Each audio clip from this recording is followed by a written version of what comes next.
Hello everyone, চলে আসলাম আরেকটা video share করতে তোমাদের সাথে। বৃষ্টি বৃষ্টি করে মোটামুটি কোথাও যাওয়া হচ্ছে না, তাই আর ভিডিও করা হচ্ছে না।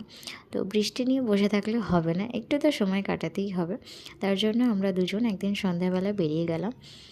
তো ভাবলাম যে ডিনারটা করেই ফিরবো।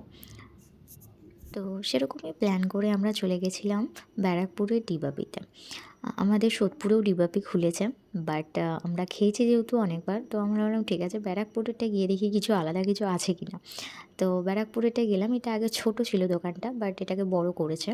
আমরা দুজনে গেছিলাম যেহেতু, তো একটু ওয়েট করতে হয়েছিল, দুজনের সিটিং এরিয়াটা ছিল না ফাঁকা।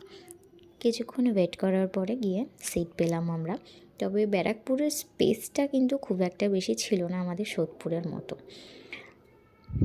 অর্ডারের ফার্স্টেই ছিল আমাদের ফিশ ফ্রাই, দুটো নিয়েছিলাম কাসুন্দি, তার সাথে স্যালাড ছিল। কোয়ালিটি আর ফিশ ফ্রাইয়ের কোয়ান্টিটি দুটোই কিন্তু সত্যি খুব ভালো ছিল, আমার খুব ভালো লেগেছিলো। এরপরে নিয়েছিলাম মাটন বিরিয়ানি, এটা না নিলেই নয়। ওরা কিন্তু বিরিয়ানি দেওয়ার আগে জিজ্ঞেস করে নিয়েছিল যে কীরকম মাটনের পিসটা হবে, তো সেইভাবেই কিন্তু ওরা দিয়েছে।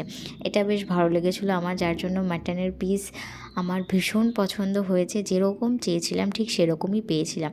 মাটনটা খুব সফট ছিল, কোয়ালিটি তো ভীষণ ভালো ছিল। আমার কাছে তো এখন দাদা বৌদির বিরিয়ানি থেকেও ডিবাপির বিরিয়ানি বেটার লাগে। এর মাটনের কোয়ালিটি সত্যিই ভীষণ ভালো। যারা না খেয়েছো ডিবাপির বিরিয়ানি, আমি বললাম ডেফিনেটলি একবার খাও, মিস করো না।